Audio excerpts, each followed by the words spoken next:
Uno studio americano sviluppato in queste settimane sta dimostrando come l'astensione dai social media abbia un effetto benefico verso le persone. In sintesi, a 154 persone è stato chiesto di evitare l'uso dei social network per una settimana.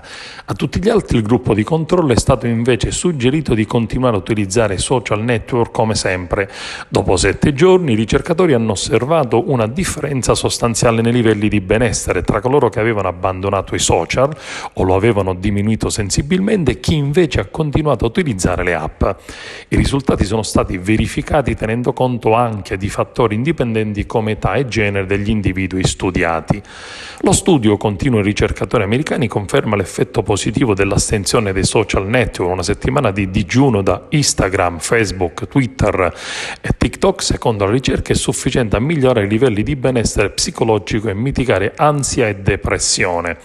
Gli scienziati americani suggeriscono infatti che in futuro sarà utile estendere questo studio a popolazioni cliniche ed esaminare gli effetti a lungo termine. Spesso è facile considerare, scrivono gli studiosi americani, i social media come le sigarette del nuovo millennio. Se oggi diamo tutti per scontato che fumare aumenti sensibilmente il rischio di cancro e di soffrire di patologie cardiovascolari, ci è voluto più di mezzo secolo per dimostrarlo.